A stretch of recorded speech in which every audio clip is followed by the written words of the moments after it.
CGL, CHSL, MTS সহ প্রায় এসএসসির সমস্ত পরীক্ষাতে এবং রেলের পরীক্ষাতে কনফার্ম আসা একটা অঙ্ক। যদি জানা না থাকে তাহলে তো হলোই না, আর যদি জানা থাকে কনসেপ্ট তাহলে খুব বেশি হলে 10টা সেকেন্ডের উত্তর বের করা সম্ভব।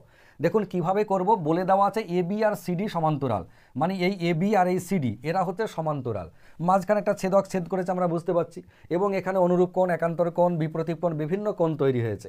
আমাদের জানতে চেয়েছে কোণ বিপি কিউ সমান কত। বিপি কিউ মানে এই কোণটা জানতে চেয়েছে, এই কোণটার এই কোণটা একটু স্টাইলে বলে দিয়েছে ডিগ্রি এক্স পাঞ্চ করে।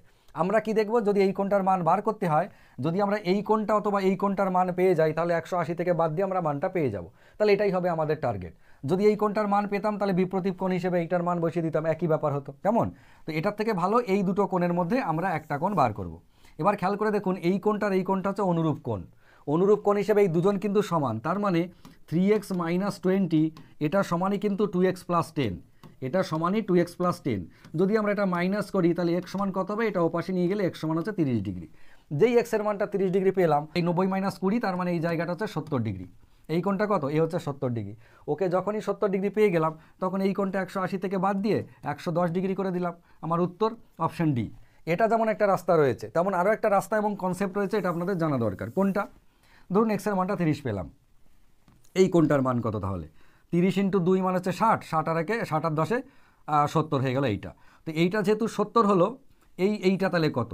এখান থেকে আমরা একটা কনসেপ্ট পাই, এটা এসএসসির পরীক্ষায় ভীষণভাবে আসে, যে যদি এখানে মনে করুন দাগ দিয়ে দিলাম তাহলে এটা একটা সামান্তরিক তৈরি হলো। সামান্তরিকের পাশাপাশি দুটো কোণের যোগফল হচ্ছে 180 ডিগ্রি।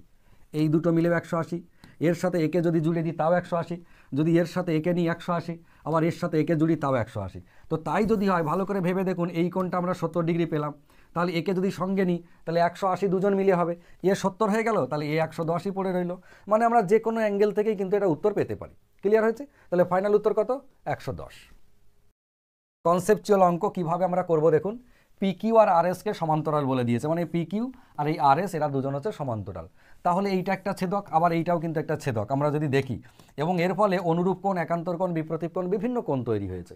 আমাদের জানতে কি চেয়েছে, পি ও আর সমান কত। পি ও আর মানে এই কোণটা। এবার ভেবে দেখুন যে এই কোণটার মান যদি বার করতে চাই, এই কোণটার মান যদি পাই তাহলে বিপ্রতীপ কোণ হিসেবে লিখে দেবো, অথবা যদি এই কোণটা কিংবা এই কোণটার মান পাই যে কোনো একটা, তাহলে 180 থেকে বাদ দিয়ে আমরা ওটা লিখে দেবো। ঠিক আছে? তাহলে আমাদের এইটা অথবা এইটা যে কোনো একটা কোণ বার করতে পারলেই আমরা এটার মান পাবো।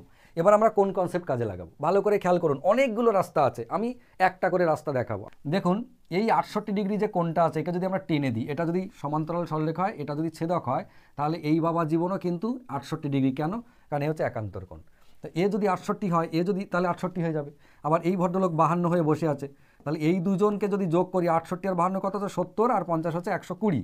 তাহলে 120 যদি এই দুজন মিলে হয়ে যায়, আর এইটা একটা ত্রিভুজ দেখি, তাহলে এই কোণটা কত ডিগ্রি? এটা যদি 120 হয় তাহলে এই জায়গাটা নিশ্চয়ই 60 ডিগ্রি। তো এ যদি 60 হয় তাহলে 180 থেকে বাদ দিয়ে দিলে 120 পড়ে রইল। এটা একটা কনসেপ্ট হতে পারে। অথবা একটা কনসেপ্ট কি হয় দেখুন, এ হচ্ছে 68 ডিগ্রি, এ 52 ডিগ্রি। একটা ত্রিভুজ যদি এরকম হয়, ধরে নিচ্ছি আমি এরকম একটা ত্রিভুজ, এবং সমবাহু ত্রিভুজ তিনটেই 60 ডিগ্রি করে, এটা 60, এটা 60, আর এটাও 60। ভালো করে বুঝে দেখুন, কনসেপ্ট হচ্ছে যে কোনো ত্রিভুজের একটা বাহুকে যদি আমরা বর্ধিত করে দিই, তাহলে যে বহিস্থ কোণ তৈরি হয়, এই যে বহিস্থ কোণটা তৈরি হলো, এই বহিস্থ কোণ কার সাথে সমান জানেন? ওই ত্রিভুজের ওই বহিস্থ কোণের ঠিক বিপরীতে যে দুটো অন্তস্থ কোণ আছে তার যোগফলের সঙ্গে সমান। এই দুজনার যোগফলের সঙ্গে এ সমান হবে। তাহলে এরা দুজন যদি 60, 60, 120 হয়, তাহলে এই ভদ্রলোক 120। এবার ভেবে দেখুন, এটা 60, এটা 120, তাহলে কি হলো? 180 কভার হয়ে গেল। তাই একই রকমভাবে এই ত্রিভুজের এরা দুজন মিলে যা হবে, এই ভদ্রলোকও কিন্তু তাই হবে। বা তলার দিকে এত বহিস্থ কোণ, দেখুন এরকম ত্রিভুজ যদি আমরা করে দিই এবং এটাকে বাড়িয়ে দিলাম, তাহলে এটা বহিস্থ কোণ হয়ে গেল। তাহলে এই দুটো 68 আর 52 যোগ করলে কত হচ্ছে? 120। তাহলে 120 যদি হয়, এই ভদ্রলোকও কিন্তু 120 ডিগ্রি। ক্লিয়ার হয়েছে? বলে দিয়েছে এ বি সি ডি। এই এ বি কোথায় আছে? এই যে এ বি আর যে সিডি, এরা দুজন সমান্তরাল সরলরেখা। আর সিবি আর ডি, মানে সিবি আর ডি এরাও সমান্তরাল সরলরেখা। তাহলে এরা যদি সমান্তরাল সরলরেখা হয়, তাহলে ভেবে দেখুন একে অপরের ছেদক হিসেবে কাজ করে গেল, তাই না? সে যাই হোক না কেন, আমাদেরকে যেটা দিয়ে দিয়েছে 71 ডিগ্রি, এই কোণটা জানতে চেয়েছে। কোণ এ বি সি সমান কত? এ বি সি মানে এই কোণটা জানতে চেয়েছে। এবার আমরা ওই কোণটা কীভাবে বার করব? দেখুন অনেকগুলো রাস্তা আছে। আমরা একদম সহজ সরল কনসেপ্টটা যদি বলি, যে দেখুন এইটা আমরা টেনে দিলাম, আমি আগের দিনের ভিডিওতে বলেছিলাম, তাহলে একটা সামান্তরিক হলো নিচে। সামান্তরিকের এই পাশাপাশি দুটো কোণের যোগফল কত হয়? পাশাপাশি দুটো কোণের যোগফল 180 হয়। এটা তো জানি। তাহলে এ যদি 71 হয় তাহলে এ কত হবে, এ তাহলে 109 হবে। আবার এইটা যদি ছেদক হয়, এরা যদি সমান্তরাল সরলরেখা হয় তাহলে এর সঙ্গে এ অনুরূপ কোণ হয়ে গেল, তাহলে এ যদি 109 হয় তাহলে এও 109 ডিগ্রি হয়ে যাবে। উত্তর কত? উত্তর 109 ডিগ্রি। এটা যেমন একটা রাস্তা। আপনি আবার এটাও ভাবতে পারেন যে এটা সামান্তরিক যেমন হয়ে গেল, সামান্তরিকের বিপরীত কোণ তো সমান হয়, তাহলে এ যদি 71 হয় তাহলে এও 71, এ যদি 71 হয় তাহলে 180 থেকে যদি বাদ দিই তাহলে এও 109 হবে। মানে আপনি চাইলে একাধিক রাস্তা পেতে পারেন, একাধিক রাস্তা পেতে পারেন। যদি মনে করেন যে না আমি এইটা বাড়িয়ে দেবো, তাহলে এ 71, এও তাহলে কিন্তু 71 ডিগ্রি হলো। এবারে এইখানটায় খেয়াল করে দেখুন, যদি এদিকে আরেকটা আমি সমান্তরাল সরলরেখা টেনে দিই, তাহলে এ যদি 71 হয় তাহলে এ তো 180 থেকে বাকিটা, কেননা এই যে আয়তক্ষেত্র বা সামান্তরিকের পাশাপাশি দুটো কোণের যোগফল 180 ডিগ্রি কনসেপ্ট আমরা জানি, তাহলে 71 হলে 109।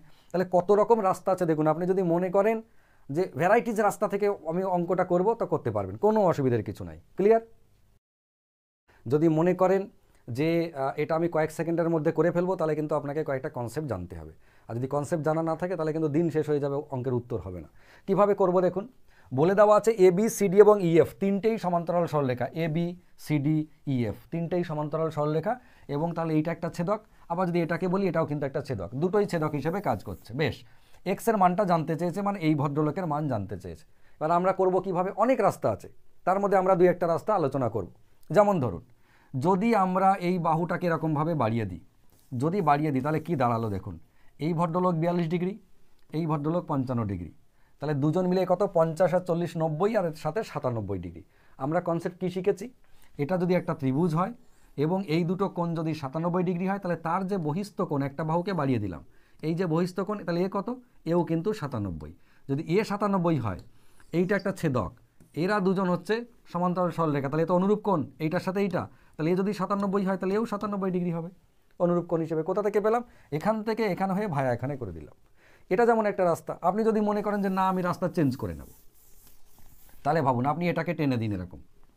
এবার ভাবুন তো, এইটা যদি সমান্তরাল সরলরেখা হয়, টেরা এঁকেছি যদিও, এই যে এরকম, এটা যদি ছেদক হয় তাহলে এটা 55 যদি হয়, এটা তো অনুরূপ কোণ, তাহলে এটাও 55। প্রশ্নে বলা আছে এটা 42, যদি অনেক ওপরে উঠে গেছে, এটা 42 এটা 55, দুজন মিললে কত, 97। এবার ভেবে দেখুন এটা একটা ত্রিভুজ, এই ত্রিভুজকে এই পর্যন্ত বর্ধিত করা হয়েছে, তাহলে এরা দুজন যদি 97 হয় তাহলে এও 97। উত্তর কত, এক্সের জায়গায় 97। এই যে ত্রিভুজের কনসেপ্ট আমি অনেক আগেই বহুবার আপনাদেরকে বলেছি, যে কোনো ত্রিভুজের একটা বাহুকে যদি আমরা বর্ধিত করে দিই তাহলে বিপরীত যে দুটো অন্তস্থ কোণ, এই দুটো অন্তস্থ কোণের মানের সঙ্গে এ সমান হয়। এর কনসেপ্ট আমি আগেও বলেছি। ক্লিয়ার? যদি বুঝে গিয়ে থাকেন তাহলে খুব ভালো কথা। কনসেপ্ট আপনাকে জানতেই হবে, কনসেপ্ট কিছু না জানলে কিন্তু খুব সমস্যা আছে। ঠিক আছে? এসএসসির সিজিএলে একটা অঙ্ক এসেছিল, এবারে অবাক হয়ে গেলাম দেখে। এই যে দেখুন অঙ্ক এরকম দিয়েছে, আপনি ভাবতে পারেন এই যে মানটা কত, এই রকম একটা কোণ বানিয়ে দিয়েছে, দিয়ে বলছে এই মানটা এইটা, এইগুলোর যোগফল কত, বাঁ দিকে মুখ করে যেগুলো আছে তার যোগফল কত। ভাবুন তো, যদি কনসেপ্ট জানা না থাকে সারা দিন শেষ হয়ে যাবে, তবু এটা উদ্ধার হবে না। আর যদি কনসেপ্ট জানা থাকে, শুধু বাচ্চা ছেলের মতো একটা যোগ করতে হবে, 2 সেকেন্ড টাইম লাগবে। যোগ 2 সেকেন্ড মানে একটা যোগ করতে 5টা 7টা ডিজিটের যোগ করতে কতক্ষণ লাগে, তাই আর কি। ওই কনসেপ্টটাই আমরা এখানে কাজে লাগাবো, যা এটাই এটাও তাই, অঙ্ক হুবহু একই। দেখুন কি বলেছে, এরা দুজন সমান্তরাল সরলরেখা, তাহলে এরা দুটো, এও একটা ছেদক এও একটা ছেদক হতে পারে, আমরা ভেবে নিতে পারি। জানতে চেয়েছে পি কিউ আর সমান কত, পি কিউ আর মানে এই কোণটা জানতে চেয়েছে। কনসেপ্ট কি, কনসেপ্ট হচ্ছে সমান্তরাল সরলরেখাকে যদি এরকমভাবে ছেদক ছেদ করে এরকম, তাহলে বাঁ দিকে মুখ করে যে দুটো কোণ তার যোগফল হবে ডান দিকে মুখ করে মাঝখানে থাকা কোণটা। তার মানে 34 আর 22 যদি যোগ করি কত, 50 আর 6 56 ডিগ্রি হচ্ছে উত্তর। ক সেকেন্ড লাগলো, কনসেপ্টটা ক সেকেন্ড লাগলো। বাঁ দিকে মুখ করে যারা আছে তার যোগফল হচ্ছে ডান দিকে মুখ করে মাঝখানে যে আছে সে, ব্যাস হয়ে গেল। এবার যদি বলেন কি করে হলো, কেন হলো, বুঝতে পারলাম না, ভালো করে বুঝে দেখুন।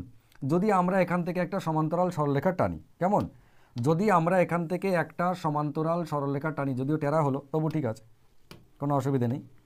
এবার ভেবে দেখুন, এ বি সমান্তরাল সরলরেখার সাথে এও সমান্তরাল সরলরেখা, এইটা এই ভদ্রলোক আর এই ভদ্রলোক কিন্তু একান্তর কোণ, তাহলে এ যদি 34 হয় তাহলে এও 34 ডিগ্রি হবে।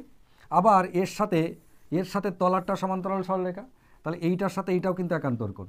এ যদি 22 হয় তাহলে এও 22 হবে। এবার আপনি বুঝে দেখুন, এই ভদ্রলোকের সঙ্গে একে নিলাম, এই ভদ্রলোকের সঙ্গে একে নিলাম, তাহলে এই দুজনের যোগফলকে এই দুজন মিলে নয়, তার মানে বাঁ দিকে প্রতিটা কোণের যোগফল হচ্ছে ডান দিকের মাঝখানে থাকা কোণের যোগফলের সঙ্গে সমান। আবার এমনও হতে পারে ডান দিকে মুখ করে দুটো আছে, মানে এই কোণটা আর এই কোণটার যোগফল কিন্তু এই কোণটা, ডান দিকে দুটোর সঙ্গে বাঁ দিকের একটা। এই বাঁ দিক ডান দিক বলে কথা নয়, উল্টো দিকের দুটো এদিকের ভিতরের কোণ, আবার এদিকের দুটো ওদিকের ভিতরের কোণ। তো এই কনসেপ্টটা যদি জানা থাকে, এই অঙ্কটাতে ডান দিকের কোণগুলো সব মান দিয়ে দিয়েছে, তাহলে আপনি বলুন বাঁ দিকের কোণের মান কী হবে, আর আমার নিশ্চয়ই বলতে হবে না, ঠিক আছে। তাহলে এইগুলো সমস্ত পরীক্ষায় কিন্তু আসে, যদি করতে পারেন কনসেপ্ট জানা থাকে তাহলে খুব ভালো কথা, না জানা থাকলে কিন্তু দিন শেষ হয়ে যাবে, ঠিক আছে। কি দেওয়া আছে, এ বি আর ডি এরা সমান্তরাল সরলরেখা হলে কোণ এবিসি সমান কত, এবিসি মানে এই কোণটা জানতে চেয়েছে, এবিসি সমান কত, ক্লিয়ার হয়েছে। এবার আপনি এটা কিভাবে করবেন খেয়াল করে দেখুন, আমি আপনাদেরকে আগের ভিডিওতে কনসেপ্ট জানিয়েছিলাম, যদি এরা সমান্তরাল সরলরেখা হয় আর আমি যদি একে একটু এরকমভাবে বাড়িয়ে দিই, মনে পড়ছে যে এই যে সমান্তরাল সরলরেখাকে এরকমভাবে যে কোণগুলো তৈরি হয় তার বাঁদিকে মুখ করা কোণগুলোর সঙ্গে যোগফল কি হয়, ডান দিকেরটা, অথবা ডান দিকে মুখ করা কোণগুলোর যোগফল বাঁ দিকেরটা। তো তাই যদি হয় খেয়াল করে দেখুন, এই কোণটা আর এই কোণটা কিন্তু যোগ করে যা হবে এই কোণটার মানও তাই হবে। এবার আমাদের এই কোণটার মান কত, 140 যদি এই পাশটা হয় তাহলে এই দিকটা নিশ্চয়ই শুধু 40 ডিগ্রি, কেননা দুটো মিলে 180। এ যদি 40 হয়, এ যদি 60 হয়, এই দুজন মিলে 60 হতে হবে, তাহলে এই বাবা জীবন কত, এই বাবা জীবন 20 ডিগ্রি। দেখুন 2 সেকেন্ডে গল্প শেষ। এটা 140 হলে এ 40, এ 60 যেহেতু আছে তাহলে বাকি 20 হচ্ছে, ম্যাচ করাতে হবে। তো এবার এইটা কিভাবে হয় আমি বলেছিলাম, খেয়াল করে দেখুন, যদি এখান থেকে একটা সমান্তরাল সরলরেখা আমরা টানি, কেন এই দুটো যোগফল সমান ওইটা হয় বুঝে দেখুন, এইটার সাথে এইটা হচ্ছে একান্তর কোণ, এটা যদি 20 হয় তাহলে এও 20 হবে দুজনা, আবার এইটার সাথে নিচেরটা একান্তর কোণ, এ যদি 40 হয় তাহলে এও 40 হবে। ভেবে দেখুন, এই জায়গাটা 40, এই জায়গাটা 20, তবেই না 20 40 মিলে 60 ছিল, তাহলে এ যদি 40 আমি কনফার্ম পেয়ে যাই এর কাছ থেকে, তাহলে এতে তো 20 হতেই হবে, তাছাড়া কোনো রাস্তা নেই। ক্লিয়ার হয়েছে। কি বলা আছে, এ বি আর সিডি সমান্তরাল সরলরেখা, এই এ বি আর সিডি সমান্তরাল সরলরেখা, তাহলে এক্সের মান কত, এক্সের মান কিন্তু এই দিকটা। বিশাল একটা ব্যাপার, দেখে মনে হচ্ছে সর্বনাশ, বার করবো কীভাবে, কিচ্ছু কষ্টের ব্যাপার নেই। আপনি একবার খেয়াল করে দেখুন, যদি এটাকে আমরা এরকমভাবে বাড়িয়ে দিই, যে কনসেপ্ট আমি আপনাদেরকে দেখিয়েছিলাম এসএসসির কোশ্চেনে সিজিএল এসেছে এরকম এরকম কোণ, যেটা মনে করে দেখুন যে এই কোণটার মান বার করতে গেলে যদি আমি এই কোণটার মান পেয়ে যাই, তাহলে 360 থেকে বাদ দিয়ে দিলেই কিন্তু এই কোণটা আমরা পেয়ে যাব। তাহলে আমাদের টার্গেট হচ্ছে এই কোণটার মান বার করা, মানে এতটা। কিভাবে করব দেখুন, এইটা টেনে দিলাম এই পর্যন্ত, 116 যদি এইটা হয় তাহলে এই দিকটা কত হবে, এই দিকটা হবে তাহলে 64, 64 70 80 180, কেমন, তাহলে এইটা হয়ে গেল 64। এটা যদি 64 হয়ে যায়, আবার এই যে মনে করে নিয়ে 43 দেওয়া আছে, তাহলে এই 64 আর 43-এর যোগফলই নিশ্চয়ই এইটা, মনে পড়ছে যেরকম আমি দেখিয়েছিলাম, যদি কোণ এরকম এরকম হয় তাহলে ওই দিকের কোণের যোগফল হচ্ছে বাঁ দিকের কোণটা, তো এই দুটো কোণের যোগফলই কোণটা বাঁ দিকেরটা, তাহলে 43 আর 64 মানে কত হয়, 100 107, এই দিকটা হচ্ছে 107। যদি এই দিকটা 107 হয় তাহলে ডান দিকটা কত, 360 থেকে যদি 107 বাদ দিই তাহলে 260, তাহলে হচ্ছে 7 বার 253, মানে 253 হচ্ছে এই দিকের উত্তর। এক্সের মান কত, 253। যদি বলেন কি করে হলো, যারা নতুন তাদের জন্য বলছি, খেয়াল করে দেখুন, আমরা এটা 64 পেলাম, এটা 116 হলে এটা 64 কনফার্ম, এটা 43 দেওয়া আছে কনফার্ম। যদি আমরা এখান থেকে একটা সরলরেখা টানি, তাহলে এই কোণটার সাথে এই কোণটা একান্তর কোণ, মানে এ যদি 64 হয় তাহলে এও 64, আবার এই কোণটার সাথে এই কোণটা একান্তর কোণ, এ যদি 43 হয় এও 43, তাহলে 64 আর 43 দুজন মিলে কত, 107। তো এটা যদি 107 হয়, 360 থেকে বাকিটা বাদ দিলে 253 তো হবেই, তাই নয় কি। কনসেপ্ট অনেক আছে, আপনি যদি চান এই কনসেপ্টে করবো না, আমি অন্য দিক দিয়ে ঘুরিয়ে করবো, তাও সম্ভব। 3টে 4টে 5টা 6টা করে কনসেপ্ট, যে কোনো অ্যাঙ্গেলে আপনি উত্তর করতে পারেন, যদি বুঝে যান খুব ভালো কথা, না বুঝলে এই সিরিজের আমার বাকি ভিডিওগুলো দেখবেন, আপনারা একদম ক্লিয়ার হয়ে যাবে। এই সমান্তরাল সরলরেখা এবং ছেদক দিয়ে আমার একটা ভিডিও করা আছে, আপনি সেটা দেখে নেবেন, একদম জলের মতো সহজ হয়ে যাবে। নেক্সট ভিডিও নিয়ে ফিরছি খুব তাড়াতাড়ি, ভালো থাকুন।